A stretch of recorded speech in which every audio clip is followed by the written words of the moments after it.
No, I smile because it's funny that all the people in there have no idea who they're messing with. Can you see yourself good there? Yeah, I can see myself. Behind angelic faces and playful laughter lies a chilling truth. What makes these cases even more disturbing is that the killers weren't hardened criminals.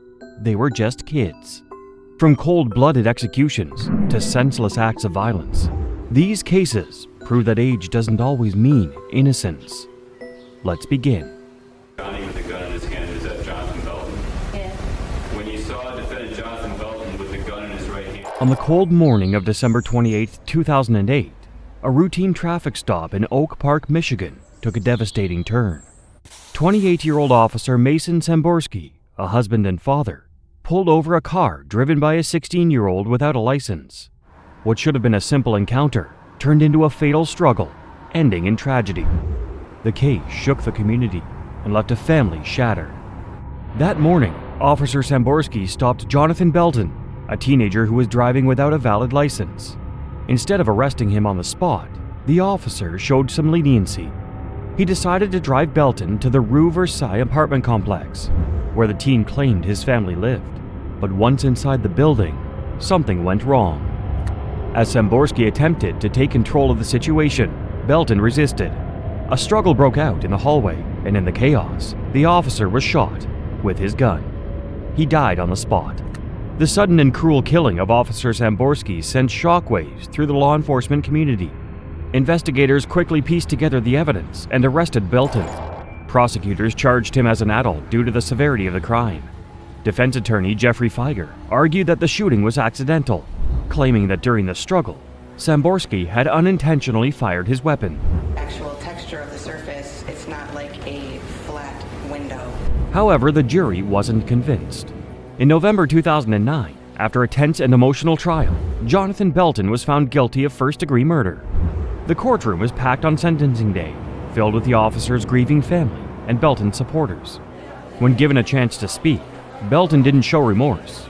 Instead, he confidently told his family, "You all know this is not over. The Lord's got the last word, and this will come back on appeal." His supporters cheered, calling out words of encouragement. One even had to be escorted out by deputies. Meanwhile, in the second row, Officer Samborski's family sat in silence, some weeping. His widow, Sarah Samborski, gave an emotional statement. "You not only killed Mason, you hurt us all, Jonathan Belton," she said. "You shattered my happiness, my hopes, and my dreams, and for that I will never forgive you. Only Mason is not with us. He's looking over us." Judge Ray Lee Chabot called the case tragic beyond words before sentencing Belton to life in prison without the possibility of parole. Even as the sentence was read, Belton remained defiant. But for Officer Samborski's loved ones, no appeal or sentence could bring back the husband, father, and officer they had lost. Officer Mason Samborski's case is a stark reminder of how routine situations can turn deadly. A young man's resistance led to a tragedy that devastated a family. For Officer Samborski's loved ones, the loss is immeasurable. He's remembered not just as a fallen officer, but as a devoted husband, father, and protector. Our next case is pure darkness, where the crime wasn't driven by fear, but by deliberate and heartless intent. She testified. Yes, I was very upset. And did you have any urges to hurt her yesterday? Oh, very much so. On the night of October 4th, 2009, a peaceful home in Mount Vernon, New Hampshire became the site of a horrifying crime.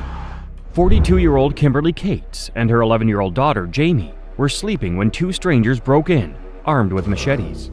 What followed was an attack that left Kimberly dead and Jamie severely injured. This case shocked the nation, not just for its savagery, but for its randomness. The killers and victims were strangers. It wasn't about money or revenge. It was purely about the thrill of taking a life. The attackers were 17-year-old Steven Spader and 19-year-old Christopher Gribble. Spader was a high school dropout who had formed a group called the Disciples of Destruction. He wanted his members to prove their loyalty through acts of extreme ferocity. That night, Spader and Gribble targeted a random house with a chilling goal: to harm everyone inside. Armed with machetes, they entered Kimberly's bedroom while she and Jamie slept. Spader repeatedly struck Kimberly while Gribble attacked Jamie, leaving her in critical condition. After the attack, the men walked away as if nothing had happened. The cruel attack stunned law enforcement, who quickly launched an investigation. They discovered that 2 other young men, William Marks and Quinn Glover, had been present during the attack, but had not participated in the actual killing. A 5th person, Autumn Savoy, later admitted to helping hide evidence and mislead the police. Investigators gathered undeniable proof, appropriate weapons, confessions, and witness testimonies.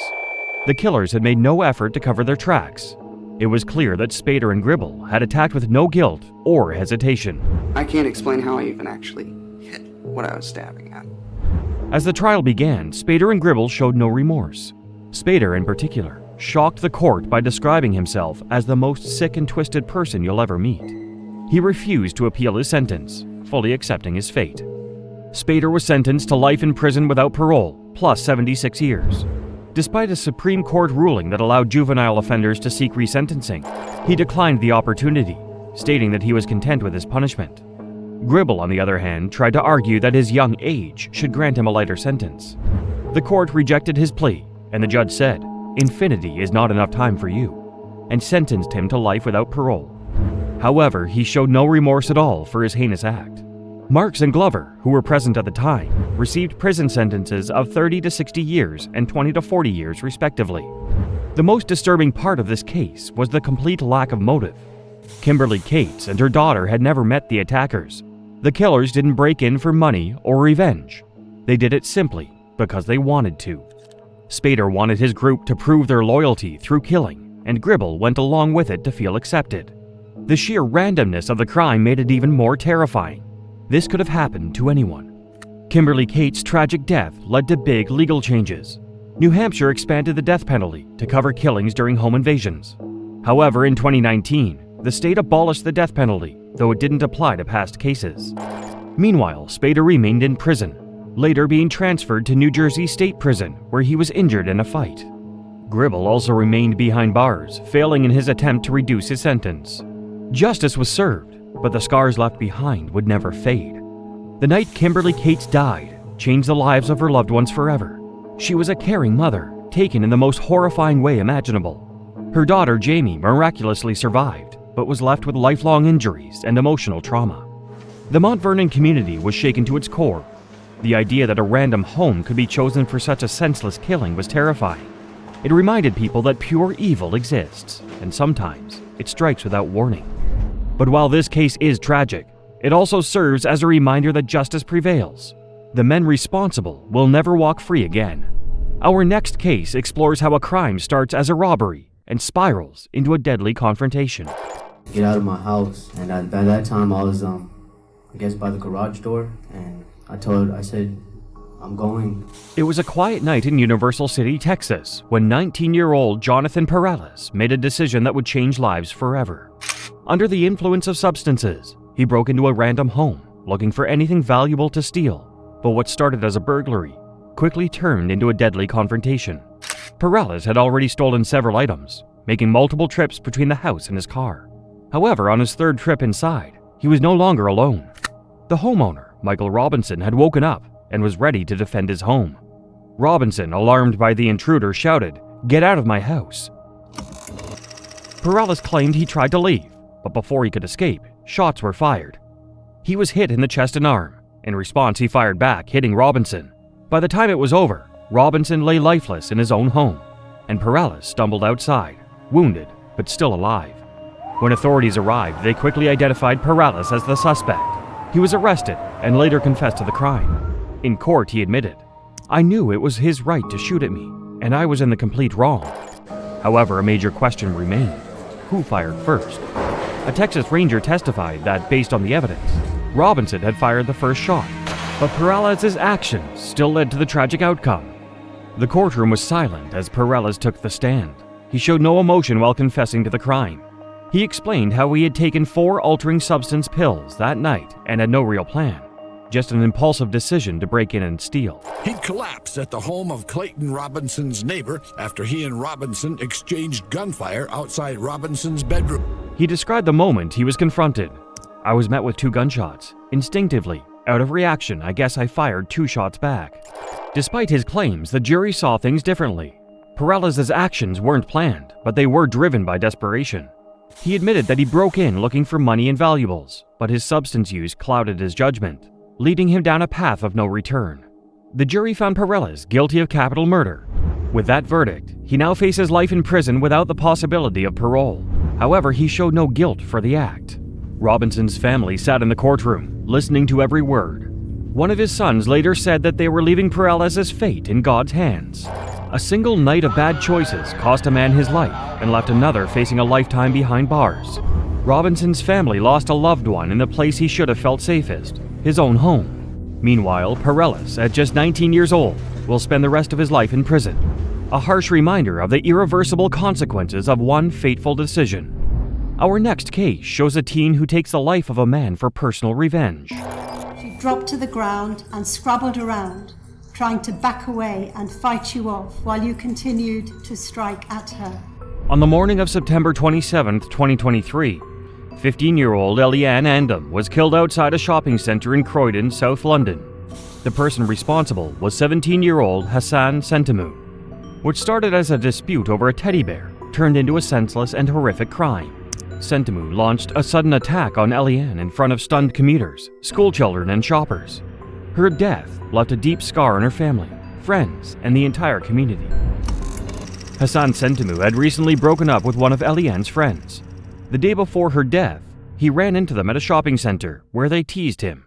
Feeling humiliated, he later told a friend, "I can't let this slide." Determined to get revenge, Sentemu returned the next morning, this time prepared to kill. He put on gloves, a mask, and carried a kitchen knife. He had planned to exchange a teddy bear for some clothes belonging to his ex-girlfriend. But when he arrived without it, Eliane stood up for her friend. That was enough to push Sentemu into a furious outburst. Witnesses immediately called emergency services. Eliane was rushed to the hospital, but her injuries were too severe. She was pronounced dead shortly after. The police quickly arrested Sentemu, who showed no remorse. Investigators discovered he had a history of carrying harmful objects and attacking individuals. At just 12 years old, he had already been cautioned for bringing a knife to school. His troubled past was well documented, and the evidence against him was overwhelming. During his trial, Sentemu tried to defend himself by claiming he had autism and struggled with controlling his emotions. However, the jury rejected this excuse. The court heard how Sentemu had deliberately planned his attack. He had armed himself, worn gloves and a mask, and carried out the stabbing in broad daylight. The judge called it a horrific and merciless attack. Despite admitting to manslaughter, he was found guilty of killing. Sentemu's motive was simple: anger and revenge. He felt embarrassed when Eliane and her friends laughed at him. Instead of walking away, he let his destructive tendencies take over. He chose to attack Eliane, and even after taking her life, he walked away like nothing had happened. After counting the days served so far, a minimum term of 21 years and 199 days. On the day of his sentencing, the courtroom was tense. Sentemu showed no signs of guilt or regret. As the judge handed down a life sentence with a minimum of 23 years in prison, angry shouts erupted from the public gallery. Eliane's family felt justice had not been fully served. To them, 23 years was not enough for such a horrific crime. Even after being locked up, Sentemu's furious nature remained. While in a detention center, he threatened another inmate, saying, "I'll do it again." Eliane's family was shattered. Her mother, Dorcas Andam, recalled her as a bright, loving girl who once filled their home with music, now replaced by silence. Her father, Michael Andam, was haunted by her final moments. "I couldn't protect her. That guilt will stay with me forever." Her cousin, Denzel Larby, called the attack the most monstrous, evil act imaginable. Outside the courtroom, her family demanded harsher sentences for offenders. They believed the justice system had failed Eliane. Eliane's story is a heartbreaking reminder of how one moment of anger can destroy a life forever. She should still be here, chasing her dreams. But instead, her family is left with nothing but memories. Our next case is even more chilling: a calculated double attack with a killer on the run. It says that you will voluntarily return with accredited agents out of the state of Wisconsin. Is that correct? Yes, that's correct. On February 28, 2024, Waukesha County deputies arrived at a home on Cider Hills Drive for a welfare check. What they found inside was nothing short of chilling: 2 bodies hidden under blankets and clothing. The victims were Tatiana Kassab and Donald Mayer, the mother and stepfather of 17-year-old Nikita Kassab. At first, it seemed like a tragic case with an unknown killer. But then, the police made another discovery. Nikita was missing, along with his stepfather's car. The welfare check had been requested by Donald Mayer's mother, who lived in Massachusetts. She hadn't heard from her son in weeks and had been receiving strange text messages from his phone. Adding to her concerns, Waukesha West High School reported that Nikita hadn't been to class in 2 weeks. When police arrived at the home, they noticed something unusual. Tatiana's car was parked outside, but Donald's Volkswagen Atlas was nowhere to be seen. Inside the house, they found both victims. Tatiana had what looked like an exit wound near her right shoulder, while Donald had a fatal gunshot wound to the back of his head. This was no accident. Someone had killed them and tried to cover their tracks. Investigators started digging into the case, looking for any leads that could point to the killer. Surveillance footage and phone data soon revealed a shocking connection. Nikita's phone had been traveling across multiple states. On February 24th, location records placed both Donald Mayer's and Nikita's phones in Cheyenne, Wyoming. A camera at a truck stop in Iowa even caught footage of Donald's stolen Volkswagen Atlas being driven by just one person, Nikita Kassoff.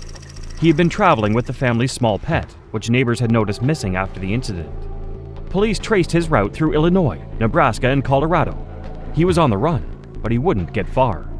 On the night of February 28th, at around 11:25 p.m., police in Waukene, Kansas, pulled over the stolen Volkswagen Atlas. Nikita was behind the wheel. When officers searched the vehicle, they found a Smith & Wesson .357 Magnum, the same type of gun his stepfather had owned. They also found driver's licenses belonging to both victims, ammunition, and spent shell casings. Nikita was arrested on the spot. We are in receipt of the criminal complaint as well as the amended criminal complaint. I would note the amended criminal complaint, it appears it's just a modification.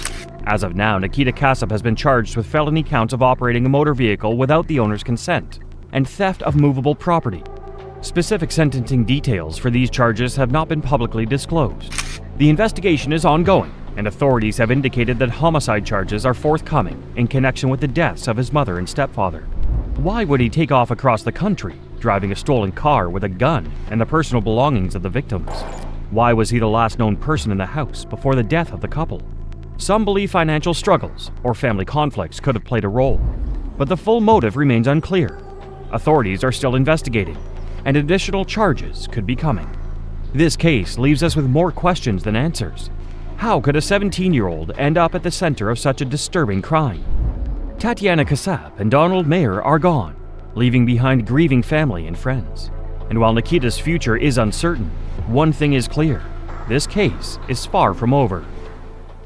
Up next is Matthew Borges, a teenager whose shocking crime sent waves of disbelief through his town, leaving a tragic mark on those involved. I approached, I got closer, I saw her really sniffing at a particular area. So I pulled her back, and when I looked... On a cold November day in 2016, a tragedy unfolded in Lawrence, Massachusetts. 16-year-old Lee Manuel Viloria Paulino, a bright and kind-hearted teenager, suddenly vanished. His family, worried and desperate, searched for him everywhere, hoping he would return home safely. But weeks later, their worst nightmare became a reality when a horrifying discovery was made along the banks of the Merrimack River. Lee's disappearance left his family and community in shock. He was a responsible teenager with no history of running away. As days passed, concern grew and the search intensified. Then a dog walker stumbled upon something horrifying. A body was discovered near the riverbank, and investigators later confirmed the remains belonged to Lee, and his head was found nearby.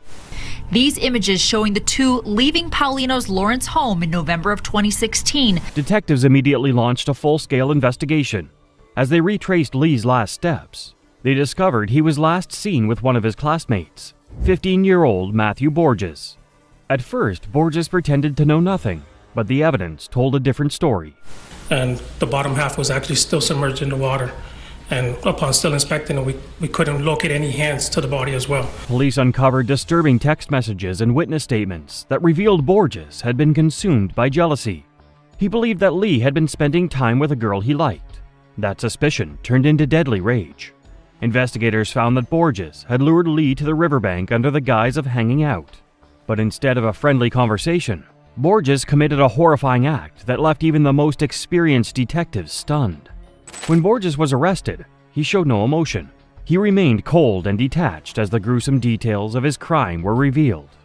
In court, prosecutors described his actions as calculated and ruthless. Witnesses testified that Borges had talked about wanting to kill someone days before Lee lost his life. The jury listened in horror as the prosecution laid out the gruesome evidence, painting a picture of a young man who was killed without remorse. Amount of evidence that isn't subject to interpretation. It's evidence that points to one person and one person only, him, because he's the one who did it. Fueled by jealousy and obsession, Borges committed an unthinkable act driven by possessiveness and a lack of empathy. In May 2019, a jury found Matthew Borges guilty of first-degree murder and sentenced him to life imprisonment with the eligibility of parole after 30 years. He remained motionless while the verdict was read. Because he was a juvenile at the time of the crime, Massachusetts law required that he be given a chance at parole. Is the defendant guilty or not guilty? And if guilty, guilty of what and on what theory? We find the defendant guilty. During sentencing, Lee's mother, Katiuska Paulino, stood before the court, her voice filled with grief.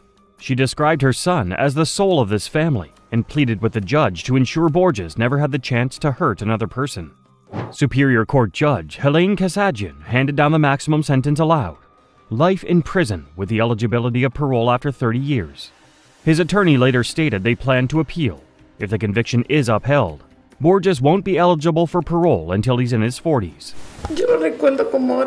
Yes, and I mean, I remember it like it was yesterday. He would do this motion with his hand, and he would say, "Oh, it smells so good in here." Lee Manuel Viloria Paulino's tragic death shattered his community, leaving a grieving family forever changed. Though justice was served, no sentence can bring him back. His memory remains a painful reminder of how lives can be destroyed in an instant. Our next case is about a senseless act of horror, where two teenagers turned on their roommate over a petty argument. Adam believed in treating others with kindness, compassion, and generosity, without judgment. The quiet Michigan neighborhood had no idea what kind of horror had unfolded inside one of its homes. On the night of May 2nd, 2023, 44-year-old Adam Reynolds was trapped in his own home, facing a gruesome fate he never saw coming. He wasn't attacked by strangers or enemies. His killers were the very people he had shared a roof with. Blaine and Reynolds had been living with Adam Reynolds when a simple household dispute took a tragic turn. On May 2nd, 2023, Adam wanted to discuss house rules, but his younger roommates refused to listen, leading to an unfortunate and shocking outcome. Equipped with harmful objects, the two teenagers confronted Adam, leading to a tragic outcome. By the end, Adam Reynolds had lost his life, and his roommates faced the consequences of their irreversible actions. When authorities arrived, they found evidence that pointed directly to Blaine and Reynolds. Blood samples, forensic analysis, and witness statements all confirmed what had happened. The two suspects were arrested and charged with second-degree murder, armed robbery, and other offenses. As the case progressed, Blaine and Reynolds accepted a plea deal, avoiding trial and harsher penalties. During sentencing, Judge LaChana made it clear he did not believe the punishment matched the crime. I don't think there is a number, quite frankly, that is high enough for the evil that you subjected this gentleman to. I honestly don't know if there's a number that represents enough time for what you two did, he said. He then turned to Blaine, calling him out in front of the entire courtroom. Mr. Blaine, look at me when I'm talking to you, sir. Blaine had spent the sentencing staring at the floor, avoiding eye contact with the grieving family. The judge demanded he face the people whose lives he had shattered. This is the moment two paranoid teenagers appeared in court after killing their roommate because they thought he was trying to poison them. The reason for the attack was a disagreement over house rules. Blaine and Reynolds didn't like that Adam was trying to set boundaries in the home they shared. Instead of resolving their differences peacefully, they made a devastating choice. Despite Judge LaChana's clear frustration, the plea deal stood. To a minimum term of 20 years, a maximum term of 100, credit for 291 days, and she has served. On count 3 on robbery, the minimum term is 20 years, the maximum is 100 years. Both Jacob Blaine and Willow Reynolds were sentenced to 20 to 100 years in prison, with credit for 291 days served, plus restitution. However, both showed no guilt for their act. This case is heartbreaking. A man lost his life over something so minor, and two young people threw away their futures with a senseless act of violence. Judge LaChana's words reflect what many feel. No amount of prison time can undo what happened. Our next case is a chilling school incident where a teenager entered his classroom with deadly intent, leaving a community shattered. All of you are good people, and hell is knowing that you have done something to good people, and that you can never make it right. On February 2nd, 1996, students at Frontier Middle School in Moses Lake, Washington, were going about their normal school day when a tragic event unfolded. 14-year-old Barry Lukaitis entered his algebra classroom, causing harm to his teacher and classmates. The ordeal ended when a courageous teacher stepped in, preventing further tragedy. Barry came from a difficult home environment. His parents were going through a tough divorce, and his mother, Joanne Phillips, was struggling with deep sadness. She even shared troubling thoughts with Barry, but he encouraged her to reconsider. However, he was also facing serious personal struggles of his own. On the day of the incident, Barry dressed in old Western-style attire and brought multiple weapons, including a hunting rifle and 2 handguns. As he entered his algebra classroom during 5th period, he revealed his weapons and initiated his planned actions. Barry first targeted his classmates, killing 14-year-olds Arnold Fritz and Manuel Vela Jr., before turning the gun on 13-year-old Natalie Hintz, who was critically wounded. He then shot and killed his algebra teacher, Leona Kairas. After the initial attack, Barry held the remaining students hostage, intending to use one as a shield to escape the school. Hearing the gunfire, teacher and coach John Lane rushed to the scene. He entered the classroom and saw Barry holding the rifle, keeping his classmates trapped. Thinking quickly, Lane offered himself as a hostage. When Barry was distracted, Lane grabbed the gun, wrestled Barry to the ground, and held him down until the police arrived. Barry's arrest shook the small town. As investigators examined the scene, they found evidence of what had happened, including rifle casings on the classroom floor. It soon became clear that Barry had been planning this tragic event for some time. That impacted a community, impacted juveniles at the time. And it's not just Mr. Lukaitis that was a juvenile at the time of this crime. Psychologists who examined Barry discovered that he had clinical depression and bipolar disorder. His defense team argued that he was not in control of his actions and that his violent outburst was influenced by movies, books, and music. The prosecution, however, pointed out that Barry had carefully planned the attack, even modeling his actions after the novel Rage by Stephen King, which tells the story of a student who takes his class hostage after killing his teacher. During the trial, Barry claimed that he had only intended to kill Manuel Vela and that the other deaths were accidental. However, prosecutors believed he wanted to take revenge on those he thought had wronged him. They also argued that his fascination with aggressive media played a role in shaping his actions. In 1997, Barry was convicted of 2 counts of first-degree murder, 1 count of second-degree murder, 1 count of attempted murder, and 16 counts of aggravated kidnapping. He was sentenced to 2 life terms plus 205 years in prison without the eligibility of parole. However, in 2012, the U.S. Supreme Court ruled that juveniles could not automatically be sentenced to life without parole. This led to Barry's resentencing in 2017. For the first time, he lowered his head and sat expressionless, showing no reaction to his actions. And rocked the small town of Moses Lake. To this day, people there remember 14-year-olds Arnie Fritz and Manuel Vela and beloved math teacher Leona Kairas.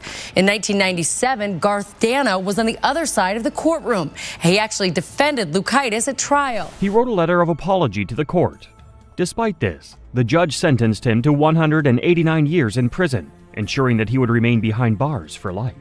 But he didn't take their impact on our lives from us. And Arnie lives on in us. He lives on in his niece and his nephews. And I'm sure that the Velas and the Kairases will say the same thing. The tragedy at Frontier Middle School left deep scars on the community. Families of the victims were devastated, and survivors struggled to cope with the trauma. Many questioned whether the signs of Barry's mental health struggles had been ignored. The shooting was the first mass school shooting in Washington and rocked the small town of Moses Lake. To this day, people there remember 14-year-olds Arnie Fritz and Manuel Vela and beloved math teacher Leona Kairas. While Barry's troubled past may explain his actions, it does not justify them. His case serves as a stark reminder of how unchecked mental health issues, exposure to harm, and personal struggles can have deadly consequences. Our next case is about reckless destruction, where one teenager's careless decision behind the wheel ended an innocent life. I was driving on the highway and crashed into another vehicle. And you agree that that resulted in the death of Ms. Bates? Yes, Your Honor. It was a cold night on February 24, 2017, and the highway was quiet. Just another stretch of endless gravel under the glow of streetlights. But in the blink of an eye, everything changed. A car came flying down I-25, tearing through the darkness at 110 miles per hour. Behind the wheel was 18-year-old Luke Griffin, whose level is 3 times more than the legal limit. He was reckless, out of control, and completely unaware that his actions would destroy lives. In an instant, the crash changed everything.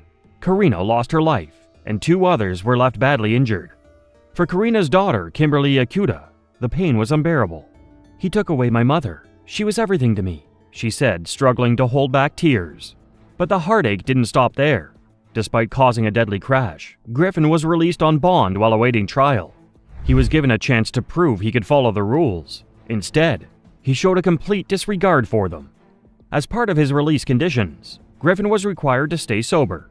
However, court documents revealed that he repeatedly failed substance tests, twice in July and again in November. When questioned, he admitted to using it once. But for the second incident, he gave an unexpected excuse, claiming he tested positive due to close contact with his girlfriend, who had been using restricted substances. Kimberly wasn't buying it.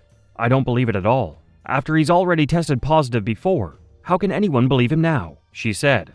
Griffin's repeated violations finally caught up with him. After ignoring the conditions of his release, a warrant was issued for his arrest. This time, he was taken back into custody. But for Karina's family, the damage was already done. He can, with the GPS bracelet, that's not a problem. They can track his whereabouts. Also, we'll have the sober link to ensure sobriety. Unlike some cases where a crime is planned, this tragedy was the result of reckless behavior. Griffin's decision to operate a vehicle under the influence at extreme speeds showed a disregard for safety. Even after the crash, his actions reflected a lack of responsibility. Kimberly and her family now wait for the justice system to hold Griffin accountable. But one thing is clear: she doesn't believe he deserves another chance. "When you take a life, you should feel the weight of what you've done," she said. Instead, he's out here making excuses, breaking the rules, and proving he doesn't deserve any freedom. He was charged with up to 21 years, but finally, in December 2017, Luke was sentenced to 9 years and 122 days in prison.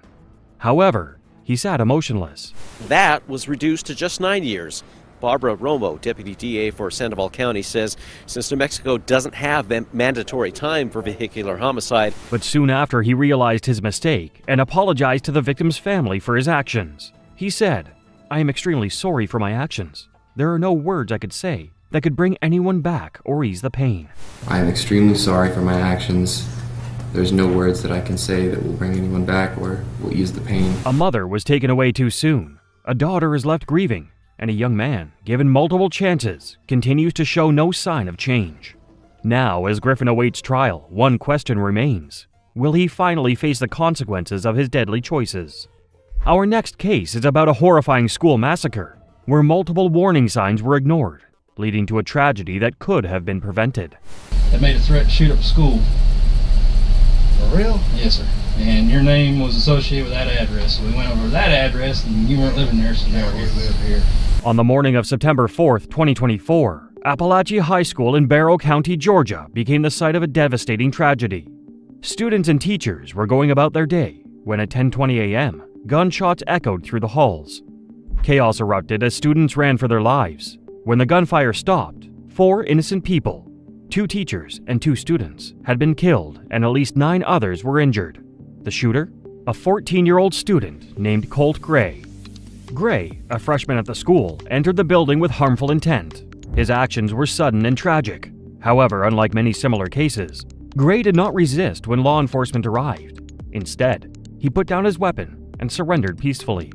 As police took him into custody, one major question remained unanswered. Why did he do it? Investigators immediately began searching for a motive. The Georgia Bureau of Investigation, or GBI, worked alongside federal and local law enforcement agencies to piece together what led to this horrifying event. Surprisingly, it was soon revealed that Colt Gray had been on the FBI's radar for over a year. In a joint statement, the FBI and the Jackson County Sheriff's Office disclosed that Gray had posted alarming threats online 16 months before the incident. His messages, shared on a gaming website, included images of firearms and a vague but chilling promise to attack a school. Concerned individuals reported these threats, prompting an FBI investigation. Colt's father, Colin Gray, also faced legal scrutiny due to his alleged involvement in the events leading up to the incident. He was charged with multiple offenses, including 4 counts of involuntary manslaughter and 2 counts of second-degree murder.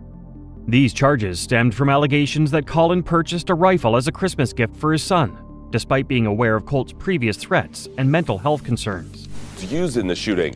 Well, in a new petition, Colin Gray's attorneys are requesting his release from jail, saying his lack of bond violates his constitutional rights. Agents quickly traced the post back to Georgia and alerted local authorities. Gray was brought in for questioning alongside his father. His father admitted to owning hunting rifles, but assured officers that his son did not have unsupervised access to them. When confronted, Gray denied making the threats. Despite the warning signs, law enforcement determined there was not enough evidence to justify an arrest or further action. Schools were advised to monitor him, but nothing more was done. Now, in the aftermath of the attack, these past warnings feel like missed opportunities. 4 lives have been lost. 9 others are injured. A community is shattered. And the haunting question lingers. Could this tragedy have been prevented? Even after questioning Gray, investigators have not determined a clear motive for the attack. He did not target specific individuals, nor did he leave behind any notes or messages explaining his actions.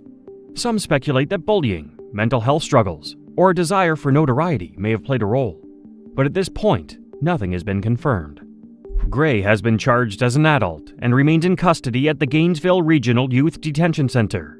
He faces multiple counts of murder and other serious charges. If convicted, he will likely spend the rest of his life behind bars. With 4 counts of felony murder, as outlined in the state warrants that have been issued against you. The FBI and local law enforcement are now reviewing their past handling of the case, trying to understand if more could have been done to intervene before the tragedy unfolded. Families of the victims are grieving, their lives forever changed. Parents who once felt their children were safe at school now live with a deep sense of fear and uncertainty. The entire Barrow County community is in mourning, grappling with the devastating reality of what has happened. The Appalachia High School case is yet another tragic reminder that warning signs should never be ignored, and that sometimes those warnings come too late. Up next is Reginald Lofton, a teenager whose involvement in a shocking crime raised troubling questions about youth and accountability. The jury found the defendant in the 2nd count, felony murder, guilty. We, the jury, found the defendant in the 3rd count, felony murder, guilty.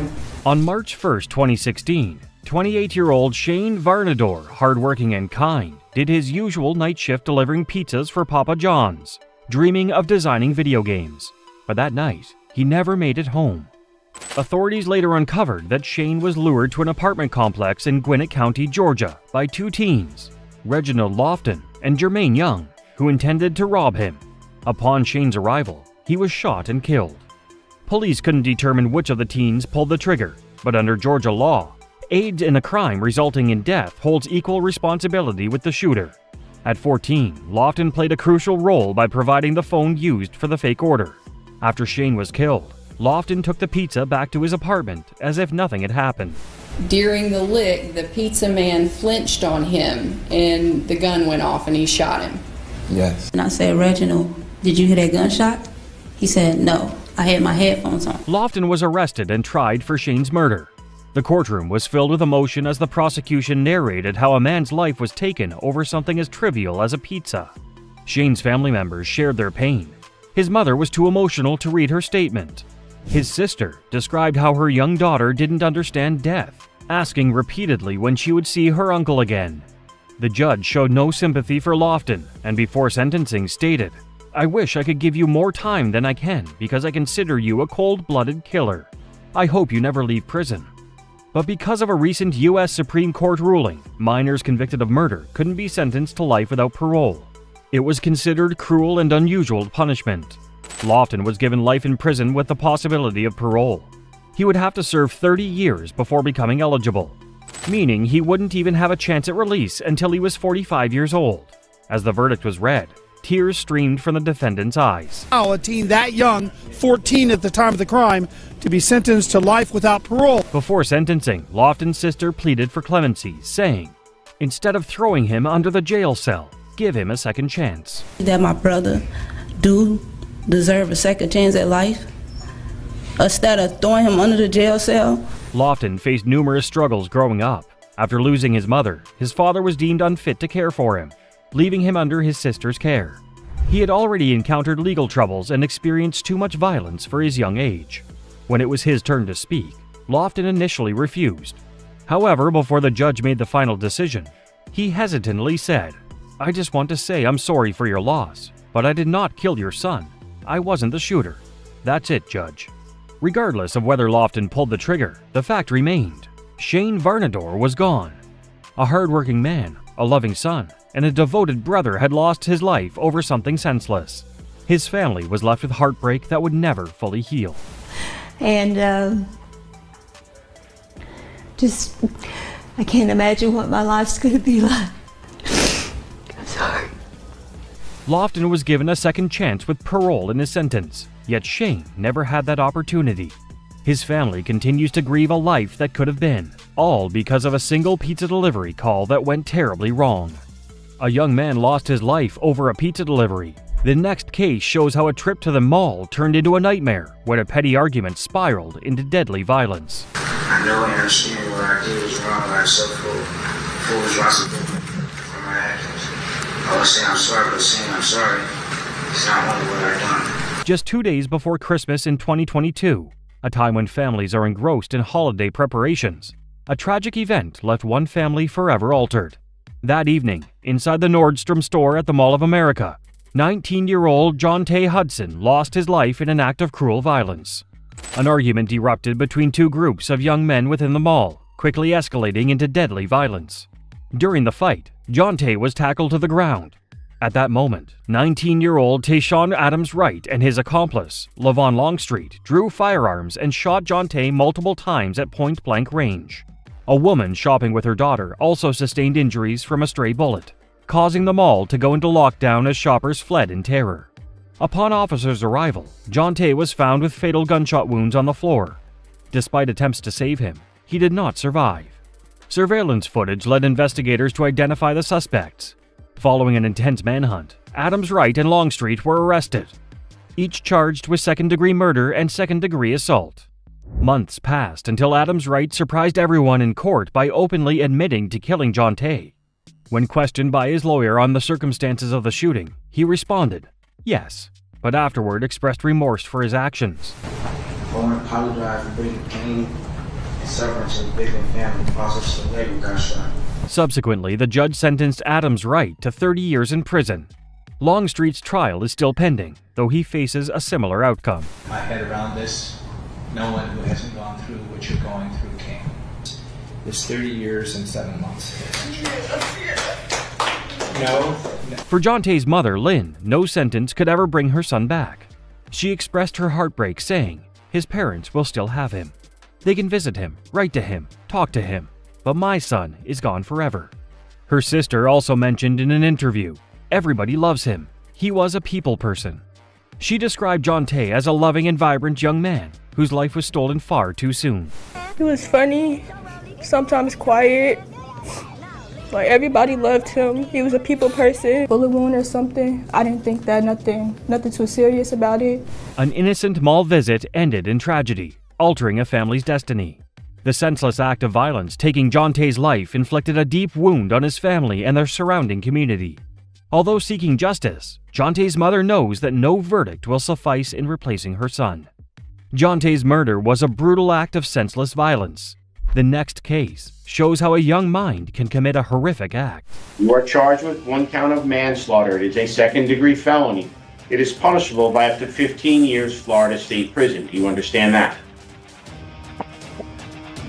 That's it. On May 23, 2024, in Lauderdale Lakes, Florida, the shocking crime committed by 14-year-old Sofia Koval left a family and community reeling. After the beating death of her 79-year-old grandmother, Maria Koval, everyone struggled to comprehend how such horror emerged within a family. The day of Maria's tragic death, an emergency call led authorities to the Koval residence, where they discovered Maria unresponsive, with no hope of revival. Their investigation soon concluded that the perpetrator was her own granddaughter, Sofia. Family members struggled to understand how Sophia, once the bright and gentle girl of their family, could have done this. At just 14 years old, Sophia was taken into custody and placed in juvenile detention. At first, it seemed like her case would be handled in the juvenile system, but prosecutors soon had a different plan. On October 1st, prosecutors made a bold decision. Sophia would be charged as an adult with manslaughter. She was transferred from juvenile detention to the Broward County Jail and placed in protective custody. The courtroom was tense as a judge ruled that there was enough evidence to proceed with the case. Sophia prays that the decision will be in her favor, but the charge of manslaughter carries serious consequences. 14-year-old Sophia Koval openly prayed in court as she waited for her case to be called. If convicted as an adult, Sophia could face up to 15 years in prison. There was also another complication. Sophia was not a U.S. citizen. If convicted, she could face deportation after serving her sentence. A Broward State Attorney, Harold F. Pryor, and a team of senior prosecutors carefully reviewed the case. However, because of her young age, there was a possibility that she could be sentenced under juvenile sanctions. In that case, she would serve a maximum of 3 years in detention and could be supervised until she turned 21. On May 23, 2024, Sophia Koval did beat Yevgenia Koval about her head and body, resulting in multiple injuries, and during that beating episode, After considering all the facts and evidence, they decided that the adult court was the right place for Sophia's trial. Because of the heinous nature of the crime, and after considering everything presented by the defense so far, I believe it is appropriate that this case should be handled in adult court, Pryor stated. While prosecutors wanted justice for Maria Koval, they also acknowledged that Sophia was still a child. They promised to work with her attorneys to find a resolution that balanced accountability with understanding her age and circumstances. She is seen praying and crossing herself during that hearing. And her case was back in court today as the state is weighing whether to charge her as an adult. The case left a family shattered. A grandmother lost her life, and a teenage girl now faced the consequences of a terrible act. The community struggled to understand how such violence could happen between loved ones. Judge Elizabeth Scherer also said it's a difficult decision. Hold a 14-year-old in secure detention is very, very difficult under the law. Even when juveniles commit, first-degree felonies, robbery, kidnapping. Sophia's case shows that even family ties can be broken by violence. However, the next case reveals a sinister plot that would take the life of a promising college student. These are 14 and a 13-year-old boy. We should all remember that. Family, including Tessa Major's father, silently left court. On a cold evening in December 2019, Tessa Majors, an 18-year-old Barnard College freshman, strolled near Morningside Park, Manhattan, harboring dreams and ambition. With life and opportunity in her hands, the few minutes ahead would, unfortunately, see them extinguished. Shortly before 7 p.m. on December 11th, 3 teenagers came into the park with one intention: to rob someone. Past deeds lay behind, but tonight, everything would change. They observed Tessa engrossed in her phone, making her their target. As Rashawn Weaver seized her from behind, Luciano Lewis restrained her, searching her pockets. But Tessa wasn't going to give up easily. She fought back, even biting one of the attackers on the finger. That's when everything changed. Enraged, Weaver pulled out a knife and stabbed Tessa multiple times. One of the wounds pierced her heart. Even after being attacked, Tessa struggled to get away. She managed to climb up a flight of stairs near the park entrance, desperately trying to find help. At the top of the stairs, a security guard found her collapsed and bleeding. She was rushed to the hospital, but it was too late. Tessa Majors was gone. The very next day, police arrested a 13-year-old boy who matched the description of one of the attackers. He was wearing clothes and sneakers similar to those seen in surveillance footage. During questioning, he confessed that he and his friends had planned the robbery, but claimed he wasn't the one who stabbed Tessa. As police continued their investigation, they struggled to find the other suspects. One of them, Rashawn Weaver, had gone into hiding, with family members reportedly helping him avoid arrest. It took 2 weeks before the police finally caught him. The other 2 suspects will be tried in adult court. Their trials on murder and robbery charges are pending. Once all 3 suspects were in custody, the full details of the crime came to light. Prosecutors revealed that the attack wasn't just a random robbery gone wrong. It was intentional, cruel, and premeditated. The youngest of the attackers, who was just 13 at the time, pleaded guilty to first-degree robbery. Because of his age, he was sentenced to only 18 months in a juvenile detention center. Anything you want to say on behalf of your son? Weaver's mother had no comments about her son, turning her head away. Neither did Lewis's parents. Luciano Lewis, who helped restrain Tessa, pleaded guilty to second-degree murder and first-degree robbery. He was sentenced to 9 years to life in prison, yet he shows no remorse for his actions. The student was stabbed to death, was sentenced today, 9 years to life in prison. He was one of 3 middle school students. The final suspect, Rashawn Weaver, the one who held the knife, admitted to stabbing Tessa. He pleaded guilty to second-degree murder and was sentenced to 14 years to life in prison. The tragic murder of Tessa Majors shook the entire city. She was young, talented, and full of life. Her family and friends were devastated, left to grieve a life taken too soon. While her killers were caught and sentenced, no punishment could ever bring Tessa back. It was a heartbreaking reminder of how senseless violence can destroy lives.